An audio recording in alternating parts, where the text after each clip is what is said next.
Saya undang semuanya, kita bangkit berdiri, kita akan menyenangkan hati Tuhan.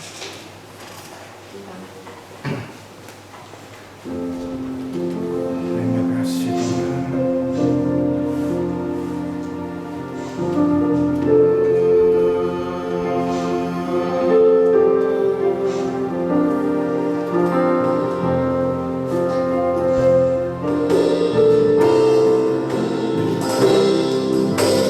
Tuhan, ku mau menyenangkan-Mu. Tuhan,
ibadah kami ini dari awal hingga tamatnya. Amin. Biarlah suasana surga boleh Amin. terpujilah nama-Mu Tuhan, hanya dalam nama Tuhan Yesus Kristus kami telah berdoa dan bersyukur. Haleluya. Amin. Amin. Amin. Silakan duduk.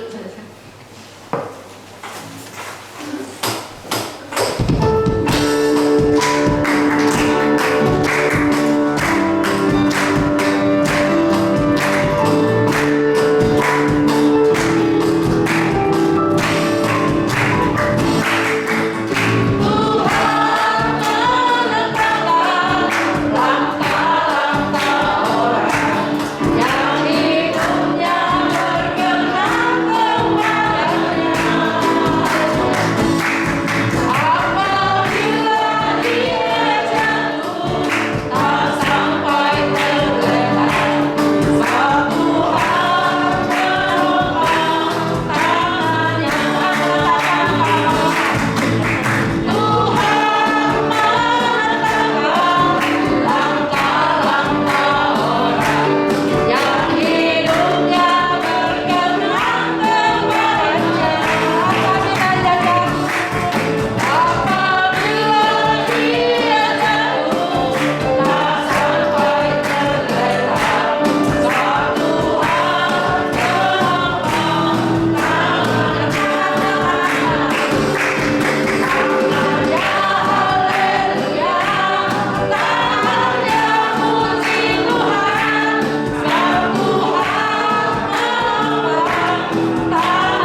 keterbatasan kami.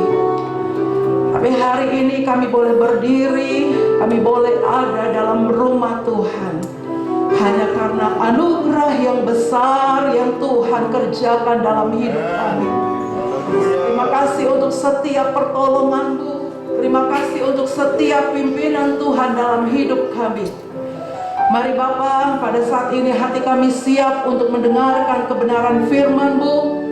Berbicaralah kepada kami, kuatkan dan teguhkan kami, hiburkan kami Tuhan, kuatkan kami. Sebab itu Bapa, biarlah Engkau yang mengambil alih dalam setiap hidup kami. Berikan hati dan telinga seorang murid yang siap untuk mendengar dan siap untuk melakukan setiap kebenaran firman-Mu. Kami mengucap syukur. Kami bersyukur untuk setiap pujian yang kami naikkan. Tuhan disenangkan dalam setiap pujian kami. Memberkati kepada umat-umat Tuhan, jemaat Tuhan yang sudah mengambil bagian dalam pelayanan pujian. Tuhan pakai untuk kemuliaan Tuhan. Kami siapkan hati kami. Dengarkan firman-Mu di dalam nama Tuhan Yesus. Haleluya. Amin. Amin. Silakan duduk Bapak Ibu yang diberkati. Haleluya. Haleluya. Puji Tuhan. Ya, terima kasih tentunya kepada Tuhan. Ya, hari ini tepat kita ada di penghujung daripada bulan Oktober. Ya, sudah masuk di dalam bulan, sebentar lagi bulan November. Ya, tidak lama lagi sudah mau Natalan. Ya, waktu begitu cepat. Tapi kalau kita boleh ada, tentunya semua karena kebaikan Tuhan. Baiklah Bapak Ibu yang diberkati, pada saat sore hari ini saya ingin mengajak kita untuk melihat kebenaran firman Tuhan.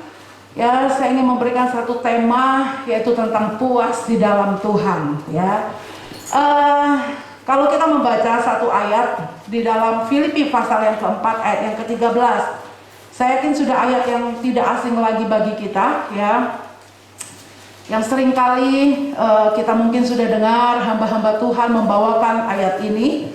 Ya, dalam Filipi pasal yang keempat ayat yang ke-13 dikatakan demikian. Kalau sudah bertemu kita boleh baca bersama-sama satu ayat saja. Ya, Filipi 4 ayat yang ke-13 dalam hitungan yang ketiga. 1, 2, 3.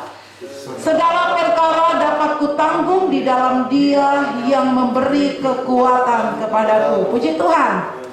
Ya, saya yakin Bapak Ibu tidak asing dengan ayat ini, bukan? Ya, sebetulnya ayat ini merupakan tulisan dari seorang yang bernama Paulus, yang dahulunya bernama Saulus. Ya, kalau saya bertanya dengan Bapak Ibu jemaat Tuhan, mungkin tidak terlalu familiar ya dengan nama Paulus ini, karena dia hanya banyak menulis dalam suratan-suratan dalam perjanjian baru. Kalau dalam perjanjian baru dari 27 kitab, maka ada 13 kitab yang ditulis oleh Rasul Paulus. Dahulu dia bernama Saulus. Ya, tetapi kalau kita melihat bagaimana perjalanannya, itu sungguh luar biasa. Memang dia tidak akan sepopuler ketika kalau kita mendengar nama Abraham, ya, maka pikiran kita akan dibawa kepada Abraham itu adalah seorang yang bapak dari orang percaya, ya, bapak dari orang percaya yang ketika Tuhan menyuruh dia untuk mempersembahkan anaknya, maka dia berani untuk mempersembahkan anak tunggal satu-satunya kepada Tuhan. Ya, begitu juga dengan imannya yang luar biasa. Ya, ketika dalam penantian 25 tahun dia menanti seorang anak, ya, sebelumnya ada begitu banyak keraguan karena firman Tuhan mengatakan dia adalah seorang kakek-kakek yang sudah berumur hampir 100 tahun. Istrinya 75 tahun dan istrinya itu sudah tidak ada kemungkinan untuk punya anak secara biologi manusia, secara ilmu kedokteran karena sudah mati haid. Tetapi firman Tuhan katakan sekalipun tidak ada dasar untuk berharap, tetapi Abraham tetap berharap juga. Sebab itu Abraham dikatakan adalah bapak daripada orang beriman. Itu tentang Abraham. Kalau kita berbicara lagi tentang Daud, saya yakin Bapak Ibu ya akan langsung teringat kepada Daud ini apanya? Tentu adalah ketika Daud melawan Goliat. Ya, pertempuran fenomenal. Pertempuran yang tidak seimbang dari seorang yang kecil melawan seorang raksasa yang kurang lebih hampir 2 meter lebih. Tetapi Daud dapat menang. Itu kita ketika berbicara tentang Daud, pikiran kita langsung akan teringat kepada pertempuran Daud dengan Goliat. Kalau berbicara tentang Salomo, ya, saya dari dulu sekolah minggu, maka yang saya ingat tentang Salomo itu adalah Hikmatnya yang luar biasa ketika dia akan membelah seorang anak. Ya, kita tahu Salomo ini Tuhan berikan hikmat yang luar biasa. Ya, ketika seorang ibu memperebutkan seorang anak, ada salah satu ibu yang curang, anaknya mati, dia mengambil anak orang lain. Kemudian dia katakan bahwa itu adalah anaknya. Kemudian dua orang ini ribut, ya, masing-masing mempertahankan ini anak saya, dan akhirnya Salomo bilang, kita belah saja anak ini menjadi dua. Kemudian seorang ibu yang benar-benar ibunya bilang, jangan, serahkan dia kepada ibu itu. Nah, Salomo langsung tahu, ini ibu yang benar. Ya, sementara ibu yang palsu itu bilang, iya, belah saja. Nah, itu tentang hikmat kalau berbicara tentang Salomo. Ada banyak lagi. Kalau berbicara tentang Nuh, saya yakin dari sekolah minggu kita ingat tentang Nuh itu adalah air bah. Kalau berbicara tentang Yunus dalam perut ikan. Benar ya, Jesslyn ya? Yunus di perut ikan. Itu tentang sekolah minggu. Nah, tentang Saulus ini mungkin tidak banyak yang kita ketahui. Ya, Paulus dulunya bernama Saulus. Dia itu adalah seorang Yahudi. Dia adalah orang Ibrani tulen, ya. Dan dia dilahirkan di Tarsus. Dia besar, dididik dalam hukum Taurat yang kuat. Jadi dia adalah seorang yang tahu tentang firman Tuhan. Dia adalah seorang yang tahu tentang hukum Taurat. Mungkin dari titik koma dia tahu semuanya. Tetapi mengetahui firman Tuhan itu tidak membuat dulu namanya Saulus, saya pakai dulu Saulus ya. Tidak membuat Saulus itu menjadi seorang yang baik. Tapi justru ketika dia tahu banyak firman Tuhan, hukum Taurat, ketika dia belum bertemu dengan Tuhan, dia adalah seorang yang jahatnya luar biasa. Mungkin dikatakan dia ini terorisnya, ya. Karena apa? Dia selalu ingin membunuh orang-orang percaya dengan membawa sebuah surat. Maka dengan surat itu dia akan menghabisi semua orang percaya. Itu Saulus. Ya, ketika firman Tuhan dia tahu banyak tetapi tidak dilakukan dengan kasih. Maka firman Tuhan hanya sekedar pengetahuan itu membuat dia menjadi tidak benar. Tetapi luar biasa. Ketika Saulus bertemu dengan Tuhan, ya, ketika Saulus bertemu dengan Tuhan, Allah panggil dia secara pribadi. Allah datang kepada dia dalam satu penglihatan. Dia melihat sebuah terang yang luar biasa sehingga membuat matanya buta. Ya, dia tidak dapat melihat. Dan ketika itulah Allah mulai berbicara kepada Saulus dan Allah ganti namanya menjadi Paulus. Dari seorang yang mengejar-ngejar orang percaya, akhirnya dia menjadi seorang rasul, seorang nabi Tuhan yang dipakai dengan luar biasa. Yang di dalam tulisannya dia berani berkata, ya, mati itu adalah keuntungan dan Kristus, hidup itu adalah untuk Kristus. Ya, kemudian dia seorang yang berani berkata, siapakah yang dapat memisahkan aku dari kasih Tuhan? Apakah itu pedang, apakah itu penindasan, apakah itu kelaparan, apakah itu ketelanjangan? Tidak ada yang dapat memisahkan aku dari kasih Tuhan. Ini dari seorang yang jahatnya luar biasa, tetapi ketika bertemu dengan Tuhan, Tuhan mengubah dia dengan luar biasa. Saya yakin Bapak Ibu, ketika engkau sungguh-sungguh bertemu dengan Tuhan, ya, maka pribadi itu akan mengubah hidupmu. Amin. Ya, pertemuan dengan Tuhan itu, kita mengalami Tuhan itu yang terpenting, seperti yang dialami oleh Paulus. Nah, di dalam tulisannya ini Paulus katakan, segala perkara dapat kutanggung di dalam Dia yang memberi kekuatan kepadaku.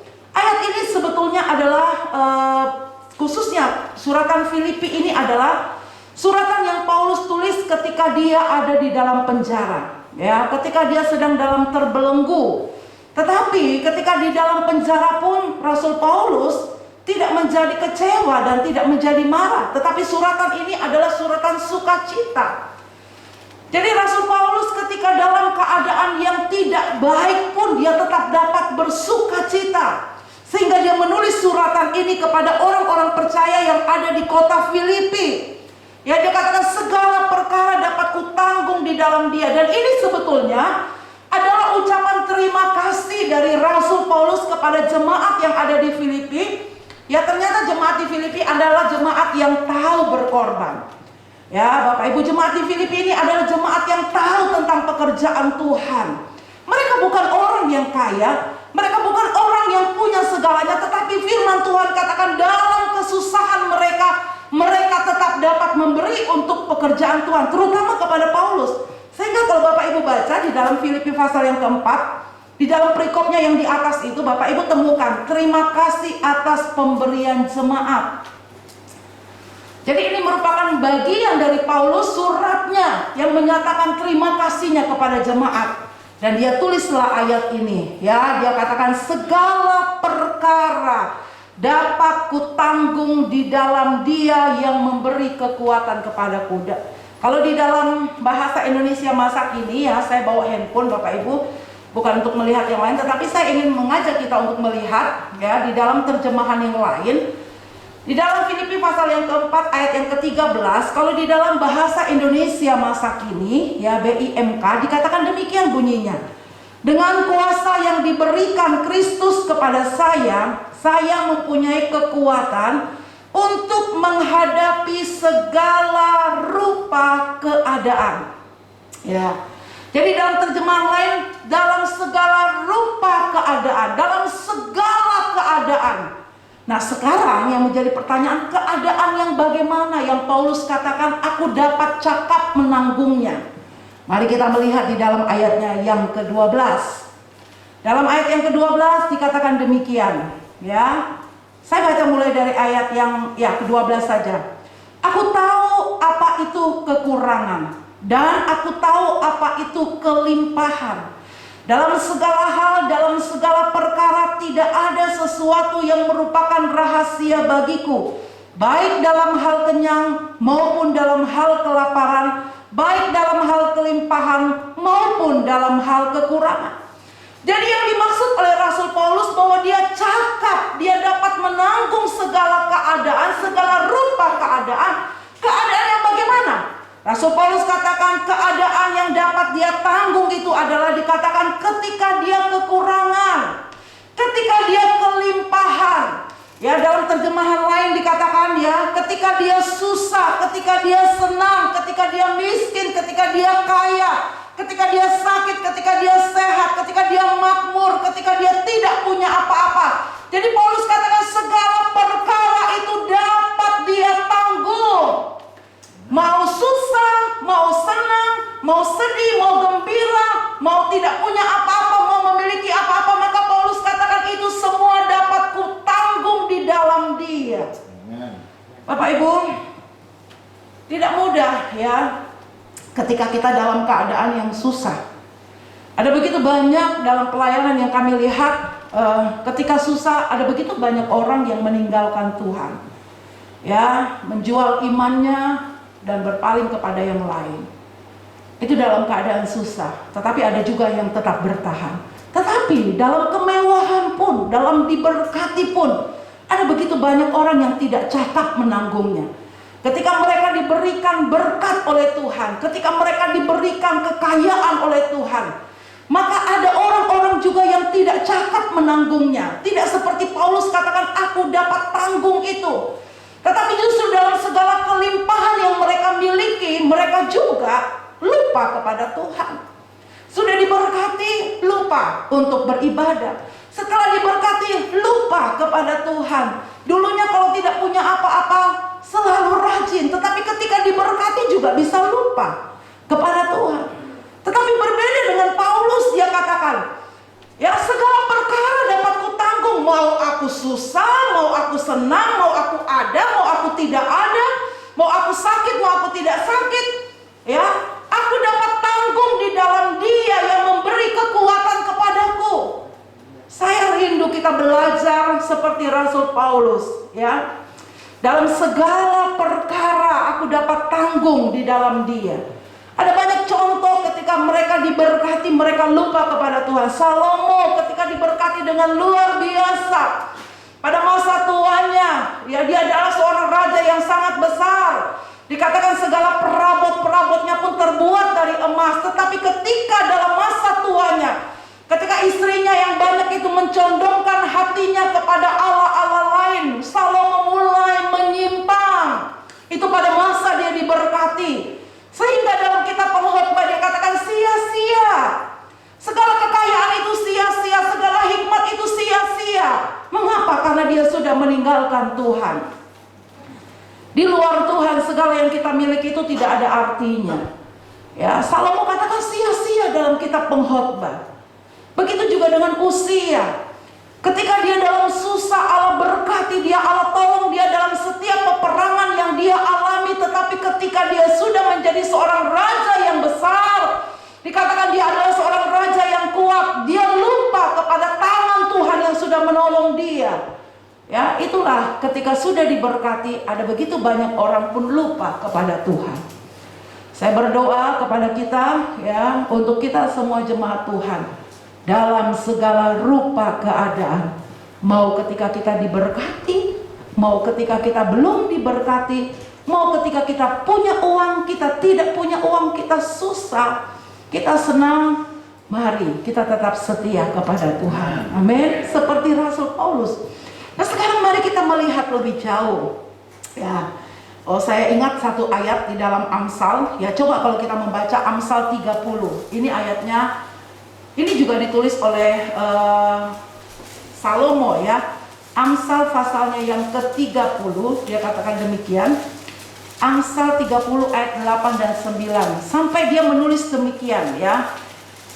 Amsal 30 ayat 8 dan 9 dikatakan demikian, jauhkanlah daripadaku kecurangan dan kebohongan. Jangan berikan kepadaku kemiskinan atau kekayaan. Biarkanlah aku menikmati makanan yang menjadi bagianku, supaya kalau aku kenyang, aku tidak menyangkal engkau dan berkata siapa Tuhan itu. Atau kalau aku miskin, aku mencuri dan mencemarkan nama Allahku. Sampai Salomo ngomong begini. Ini ketika dia masih muda, ketika dia masih begitu taat kepada Tuhan. Dia ngomong kepada Tuhan, Tuhan jangan beri aku kekayaan. Kalau aku nanti kaya aku lupa siapa sih Tuhan itu, ya. Kemudian jangan beri aku miskin. Kalau aku miskin nanti aku mencuri, aku memalukan nama Tuhan. Berikanlah apa yang cukup bagiku. Itu Salomo ketika dia masih benar-benar mengikut Tuhan. Berbeda ketika dia masa tuanya, dia lupa kepada Tuhan. Nah, sekarang saya ingin mengajak Bapak Ibu untuk melihat kembali lagi dalam suratan Filipi. Ya, saya katakan tadi segala rupa keadaan itu kita sudah lihat di dalam ayat yang ke-12.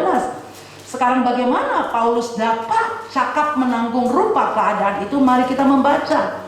Di dalam ayatnya yang ke-11, ayat yang ke-10 saya mulai. Bapak Ibu coba lihat. Aku sangat bersuka cita dalam Tuhan, bahwa akhirnya pikiranmu dan perasaanmu bertumbuh kembali untuk aku. Memang selalu ada perhatianmu, tetapi tidak ada kesempatan bagimu. Ini Rasul Paulus katakan tentang jemaat ini. Dalam ayat yang ke-11, kukatakan ini bukanlah karena kekurangan, sebab aku telah belajar mencukupkan diri dalam segala keadaan. Saya garis bawahi kata belajar. Mengapa Paulus dapat cakap menanggung segala rupa keadaan itu, Bapak Ibu? Karena Paulus belajar mencukupkan diri. Katakan belajar. Ya, dalam hidup ini Bapak Ibu tidak ada yang namanya langsung naik. Dari seorang bayi dilahirkan, dia belajar. Ya, belajar bagaimana menyusu kepada orang tuanya. Belajar nanti lagi dia akan belajar ngomong, dia akan belajar berjalan. Sampai masa tua kita pun kita tidak akan pernah berhenti belajar. Karena memang Tuhan suka dengan yang namanya belajar. Dalam kekristenan itu tidak ada yang namanya langsung, tetapi selalu ada proses. Dan proses inilah belajar. Paulus katakan aku dapat menanggung segala rupa keadaan itu karena aku belajar. Aku belajar untuk mencukupkan diri. Bukan berarti cukup, tetapi mencukupkan diri, Bapak Ibu. Ya, di dalam terjemahan lain dikatakan, bahasa Indonesia masa kini dikatakan belajar merasa puas. Coba ya Bapak Ibu, saya akan baca di dalam ayat yang ke-11. Dalam bahasa Indonesia masa kini dikatakan demikian. Saya mengemukakan ini bukan karena saya berkekurangan. Ya, sebab saya sudah belajar merasa puas dengan apa yang ada. Sekali lagi Paulus katakan, aku belajar merasa puas. Ya, belajar untuk merasa puas, belajar untuk tetap menjadi cukup. Mungkin tidak cukup, tetapi Paulus katakan aku dapat tanggung segala perkara karena aku belajar untuk menjadi cukup. Belajar untuk merasa puas dengan apa yang Tuhan berikan kepada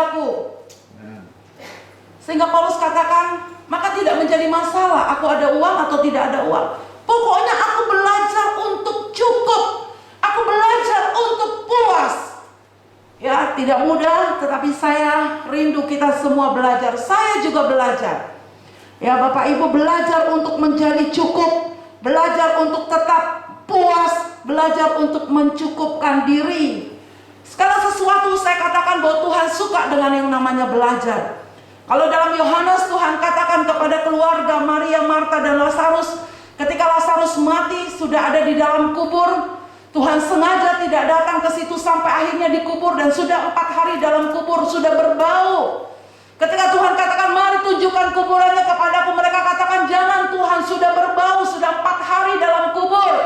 Tapi Tuhan katakan mari buka. Ya, mengapa Tuhan izinkan sampai Lazarus mati? Sebetulnya kalau Tuhan Yesus cepat datang, Lazarus tidak akan mati. Tetapi Tuhan sengaja menunda kedatangannya ketika dikabarkan bahwa Lazarus sakit. Tuhan katakan apa? Supaya mereka belajar percaya. Jadi kita pun harus belajar untuk mempercayai Tuhan. Dalam situasi yang sulit, belajar untuk tetap percaya kepada Tuhan. Bahkan kalau kita melihat tentang Simon Petrus, ketika dia sudah menyimpan segala jalannya dan dia katakan Tuhan Yesus datang dan Tuhan katakan apa yang didapat? Tidak ada yang didapat. Tuhan Yesus katakan coba tebarkan jalanmu lagi. Kalau mau dibilang dalam akal pikiran seorang nelayan, seorang yang ahli di dalam melayan, dia katakan Tuhan, aku ini sudah bekerja sepanjang malam. Karena menangkap ikan itu malam. Sudah sepanjang malam tapi tidak ada hasil. Tetapi karena Engkau yang menyuruh, aku akan melakukannya. Apa yang didapat? Belajar untuk taat, Bapak Ibu. Ya, sekali lagi dalam kehidupan kita dengan Tuhan itu adalah pertumbuhan. Sebagai orang percaya kita tidak akan puas hanya begini-begini saja. Tetapi mari tingkatkan kerohanian kita, pengenalan kita kepada Tuhan. Belajar untuk taat, belajar untuk percaya kepada Tuhan.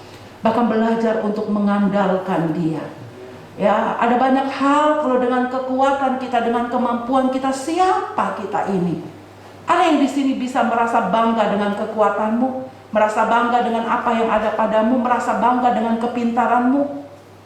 Ada orang yang akan melebihi kita. Tapi mari, ketika kita mengandalkan Tuhan, itulah kunci kita. Ya, ketika kita mengandalkan Tuhan, sampai hari ini Bapak Ibu,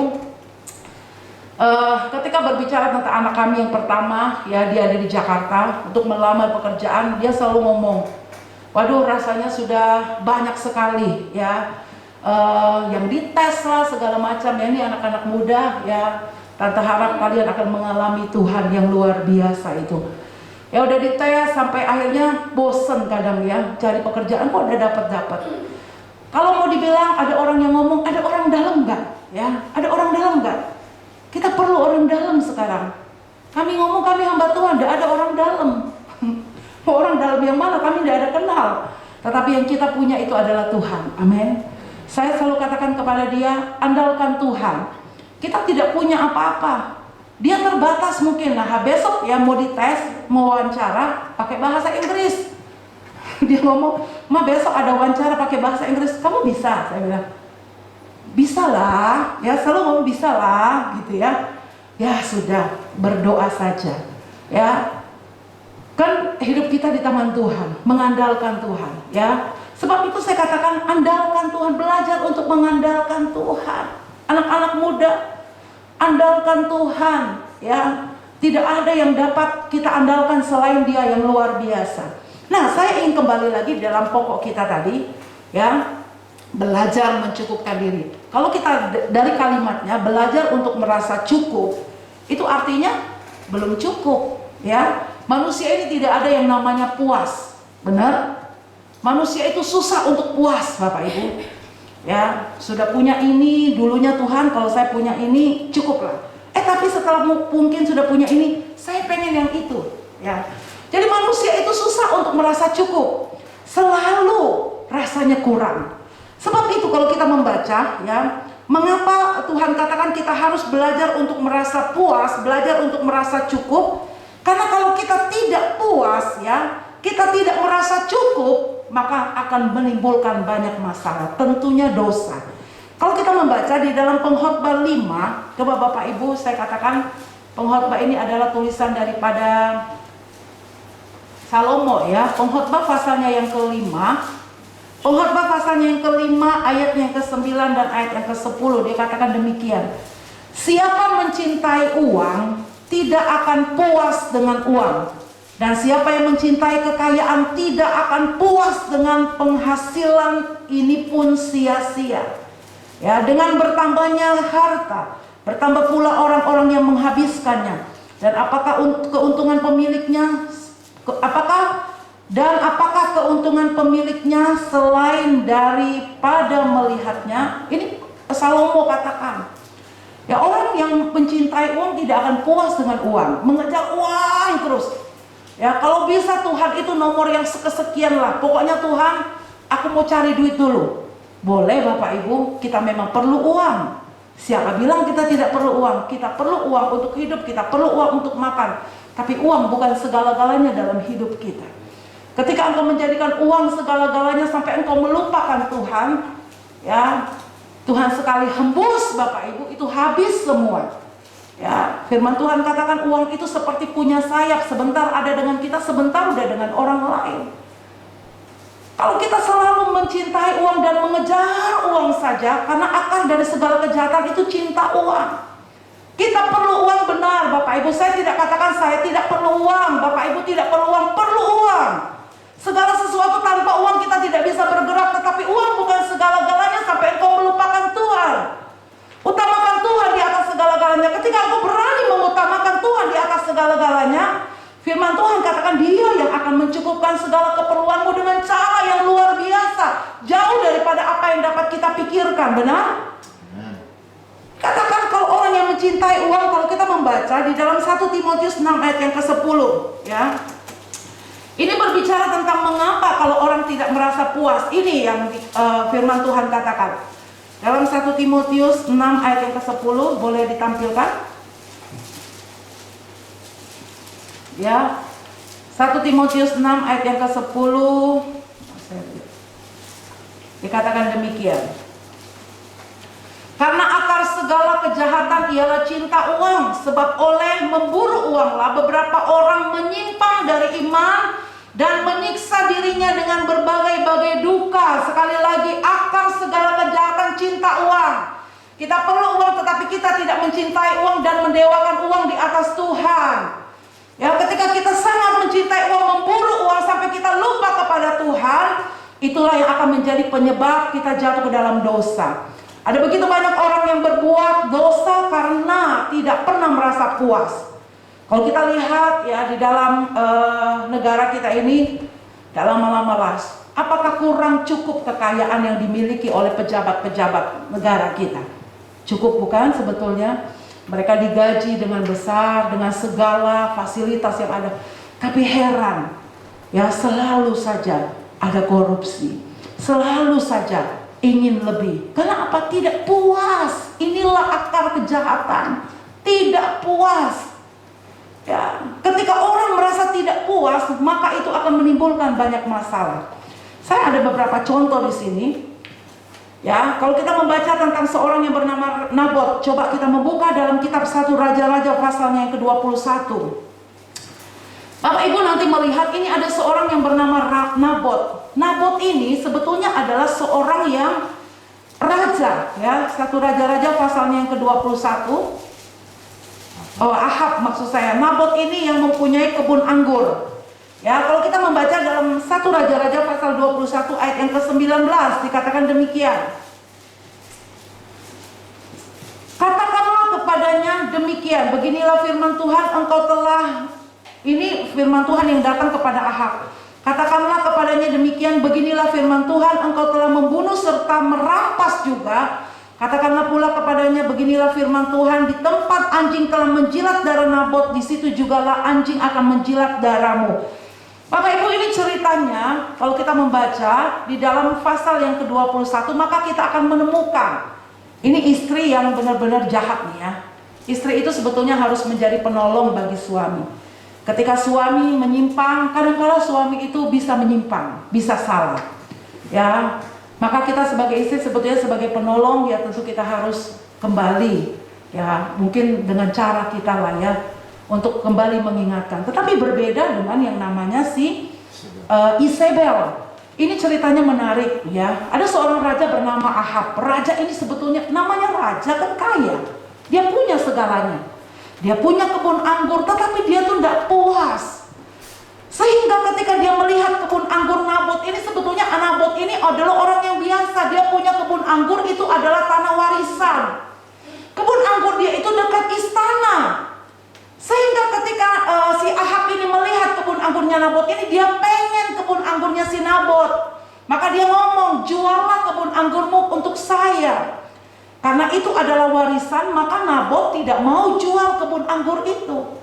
Nah, Ahab ini mulailah jadi lesu. Ketika lesu, istrinya bertanya, mengapa kamu lesu? Saya pengen kebun anggur itu. Mudah, kata istrinya. Ini istrinya yang jahat ini ya, Isabel ini jahatnya luar biasa. Dia ngomong, kita bikin cara taktik, kita rebut kebun anggur itu. Mereka pakai cara yang licik Bapak Ibu. Mereka memfitnah Nabot, akhirnya Nabot itu mati kalau kita membaca di dalam ayat yang ke-21, Nabot itu mati dilempari batu. Dan akhirnya si Ahab ini merampas apa yang kepunyaan Nabot. Saya mau katakan tamak enggak? Tamak. Dia punya segalanya, dia punya kebun anggur, tapi dia pengen punya orang lain. Sebab itu firman Tuhan juga katakan, jangan mengingini milik sesamamu. Pengen punya orang, padahal dia ada. Dan caranya adalah merampas dengan cara yang tidak baik. Ini karena apa? Tidak puas, tidak rasa cukup. Sekali lagi, ketika tidak rasa cukup, tidak puas, maka pasti akan ada dosa. Kalau kita membaca di dalam bangsa Israel dalam Bilangan pasalnya yang ke-16 ayatnya yang ke-28, ini bagaimana bangsa ini tidak puas dengan pimpinan ya. Ini tidak puas dengan Musa. Mereka ngomongin Musa, mereka menjelek-jelekan Musa, mereka memberontak kepada Musa dalam Bilangan 16 ayat yang ke-28 sampai 33 panjang ya. Kita melihat di sini ada orang-orang yang merasa tidak puas dengan Musa, kepemimpinan Musa. Mereka ngomongin Musa, mereka menjelekkan Musa. Apa yang terjadi kalau kita membaca di dalam 16 ayat yang ke-28? Ya, dengan cepat saja. Ayat yang ke-28. Sesudah itu berkatalah Musa, dari hal inilah kamu ketahui bahwa aku diutus Tuhan untuk melakukan segala perbuatan ini. Dan hal itu bukanlah dari hatiku sendiri. Jika orang-orang ini nanti mati seperti matinya manusia, dan mereka mengalami yang sama, mereka alami yang dialami setiap manusia, maka aku tidak diutus Tuhan. Tetapi jika Tuhan akan menjadikan sesuatu yang belum pernah terjadi, dan tanah mengangakkan mulutnya dan menelan orang-orang beserta dengan kepunyaan mereka, sehingga mereka hidup-hidup turun ke dunia orang mati, maka kamu akan tahu bahwa orang-orang ini telah menista Tuhan. Baru saja ia selesai mengucapkan perkataan itu, maka terbelahlah tanah yang di bawah mereka, dan bumi membuka mulutnya dan menelan mereka dengan seisi rumahnya, dan dengan semua yang ada pada Korah, dan dengan segala harta milik mereka. Demikianlah mereka dengan semua orang yang ada pada mereka turun hidup-hidup ke dunia orang mati, dan bumi menutup mereka sehingga mereka binasa dari tengah-tengah jemaah itu. Musa katakan, kalau aku tidak diutus oleh Tuhan, kamu matinya akan seperti mati biasa, mati sakit, mati normal lah ya. Tapi ketika aku benar-benar diutus ya, maka Tuhan akan menyatakan satu perbedaan. Kamu akan mati dengan cara tidak wajar. Bapak Ibu, Allah menyatakan kuasanya. Bumi mengangakkan mulutnya, dikatakan jadi tanah itu terbelah. Ya, tanah itu terbelah, maka Korah dengan orang-orang yang tidak puas dengan kepemimpinan Musa, semuanya mati di dalam, terkubur. Jadi mati hidup-hidup, turun ke dunia orang mati. Jadi belajarlah untuk puas ya. Kadangkala sebagai hamba Tuhan kami punya kekurangan ya. Sebagai pemimpin-pemimpin kadang banyak kekurangan, tapi mari belajar untuk tidak memberontak, tapi belajar untuk merasa puas ya. Ada kalanya kami bisa salah Bapak Ibu, ya, tetapi mari saya mengajar Bapak Ibu. Kami bukan dewa, ya, bukan seseorang yang tidak punya kebal dengan salah. Kadang kala bisa salah. Tetapi mari, ya, saya juga mengajar Bapak Ibu untuk belajar seperti Daud. Apapun yang Saul lakukan, ya, ketika Daud punya kesempatan untuk membunuh Saul, Daud tidak lakukan. Walaupun Saul itu jahatnya minta ampun, dia katakan apa? Karena dia adalah biji matanya Tuhan. Jangan kau usik orang yang diurapi Tuhan.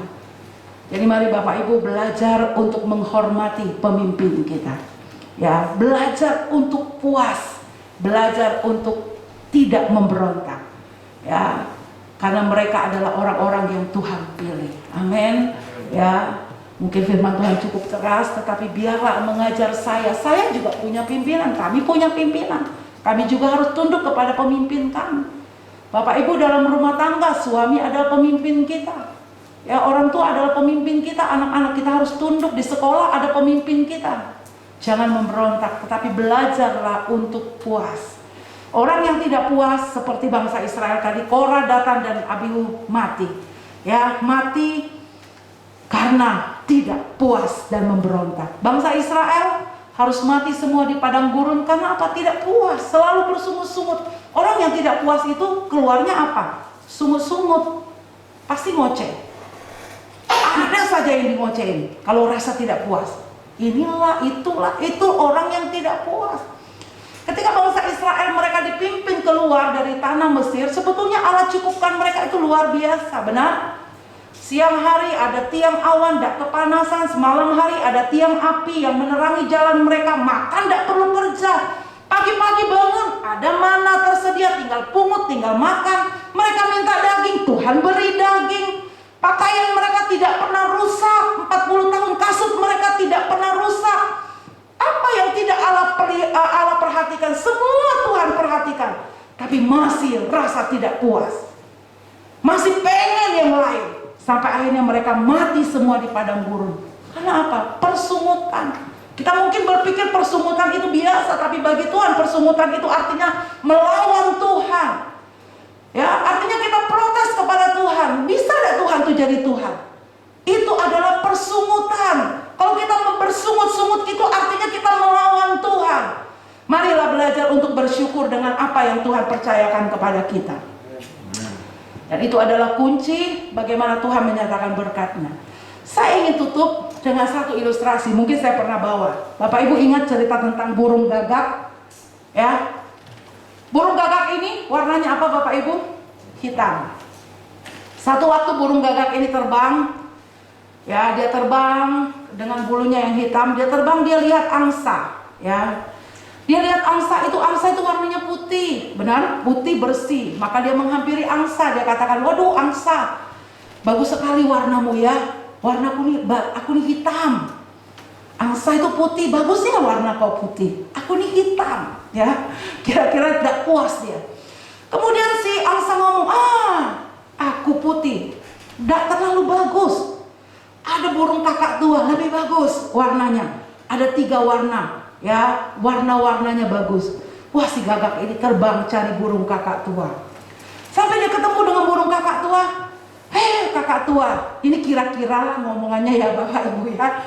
Alangkah bagusnya warnamu. Kamu ada warna mungkin coba kakak tua warna apa? Kuning, orange mungkin ya, merah ya. Itulah yang saya tahu. Bagus sekali warnamu. Kakak tua bilang, saya ini baru 3 warna, tidak terlalu bagus. Coba kamu lihat burung merak. Kalau kamu cari burung merak, ketika dia melebarkan ekornya saja, wow, warnanya bagus sekali. Terbanglah si burung gagak ini mencari si merak. Akhirnya dia ketemu dengan si merak. Benar, ada begitu banyak orang yang terpesona dengan merak di dalam kebun binatang ketika dia mulai mengembangkan ekornya ya. Warnanya kan bagus burung merak itu ya. Walaupun belum lihat aslinya, lihat gambarnya pernah Bapak Ibu. Bagus sekali. Jadi ketika itu dihampirilah si gagak ini kepada burung merak. Aduh merak, kamu ini bagus sekali. Ya, warnamu bagus, indah, kamu dikepuk tangan sama orang. Apa yang dijawab oleh burung merak Bapak Ibu? Aduh, Memang saya selalu disoraki, diberikan tepuk tangan. Tapi saya selalu terkukung di dalam kandang. Saya lihat burung gagak di atas terbang, enak nih dia bebas. Aku di dalam kandang terus. Ujungnya apa? Si merak pun tidak merasa puas. Karena dia kembali membandingkan dengan gagak yang lepas terbang. Walaupun bulunya hitam, tapi dia bebas terbang di atas. Sementara merak di dalam kandang. Tidak ada yang puas. Ya, gagak tidak puas, pergi angsa tidak puas, kakak tua tidak puas, merak pun tidak puas. Balik lagi, merak ngomong gagak yang lebih enak. Jangan membandingkan diri kita dengan orang lain. Amin. Jangan membandingkan berkatmu dengan berkat orang lain. Kita bisa jatuh dalam dosa iri hati. Kita bisa jatuh dalam dosa tidak puas ketika kita membandingkan diri kita dengan orang lain. Berkat saya, berkat Bapak Ibu berbeda-beda. Tapi yang pasti Paulus katakan segala perkara dapat kutanggung di dalam Dia yang memberi kekuatan kepadaku. Amin. Mau kita susah, mau kita senang, mau kita diberkati tidak diberkati, tetaplah di dalam Tuhan, mengasihi Tuhan. Mari kita bangkit berdiri. Jamah Tuhan hati dan jiwaku, lepaskanku dari segala beban. Haleluya. Kami mau belajar untuk puas Tuhan, belajar untuk mencukupkan diri kami dengan apa yang Tuhan percayakan. Terima kasih Tuhan. Jamah Tuhan hati dan jiwaku, lepaskanku dari segala beban.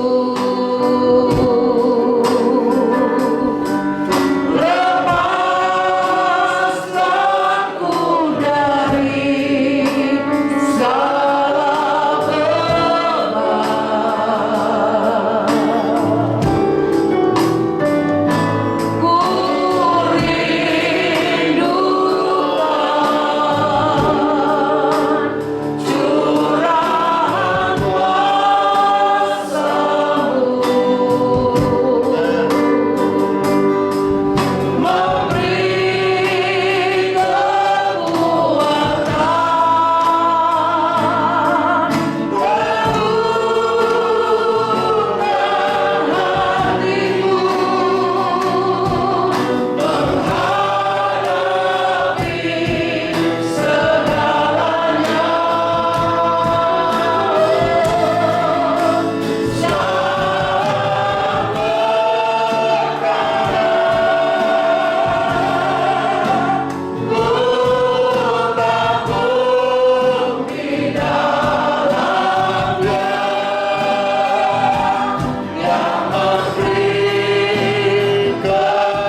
dalam segala keadaan, dalam segala perkara.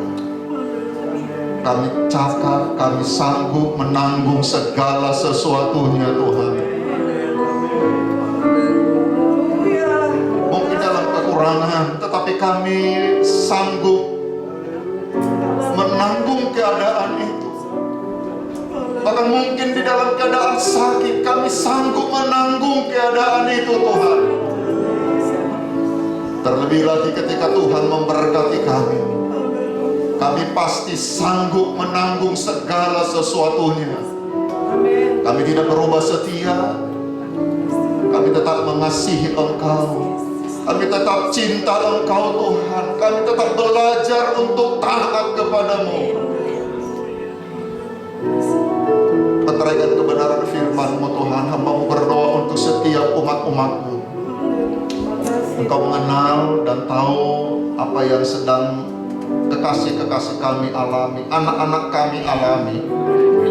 Tapi hamba-Mu berdoa Tuhan, kekuatan Tuhan boleh menyertai mereka, sehingga mereka akan sanggup menanggung segala sesuatu Tuhan. Tidak ada persungutan, tetapi syukur, ucapan syukur dari setiap kami persembahkan untuk hormat kemuliaan bagi nama-Mu. Sekali lagi Tuhan meteraikan kebenaran firman-Mu, berkati hamba-Mu yang sudah melayani kami. Sementara kami akan memberikan korban persembahan kami, apa yang ada pada kami itu dari Tuhan. Setiap korban kami adalah taburan benih yang pasti akan bertumbuh. Tuhan tolong kami untuk kami belajar menghormati Tuhan lewat persembahan kami. Berkati setiap persembahan umat-umat-Mu. Dalam nama Yesus yang diberkati Tuhan, sama-sama katakan amin, amin, amin. Puji Tuhan, silakan duduk Bapak Ibu. Pujian apa yang tak pernah dilihat mata. Haleluya. Persembahan boleh diberikan.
Ajaib Tuhan, kita akan tutup dalam doa. Haleluya.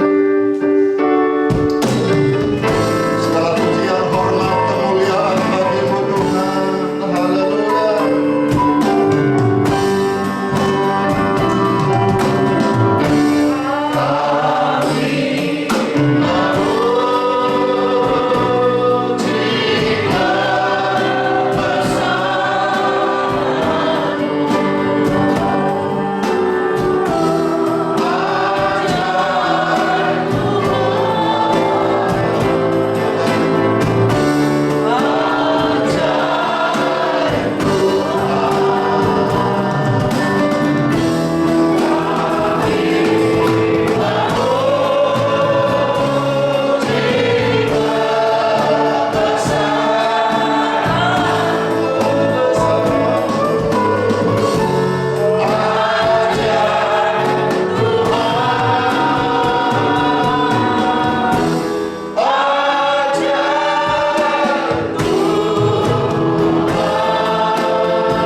Tuhan, persekutuan kami dengan Tuhan itu tidak pernah sia-sia.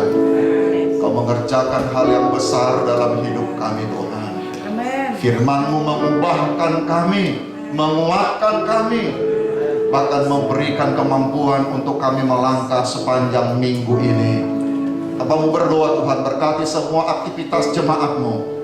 Kemanapun mereka melangkah, langkah mereka adalah diberkati Tuhan. Usaha mereka diberkati, pekerjaan mereka diberkati dalam nama Yesus.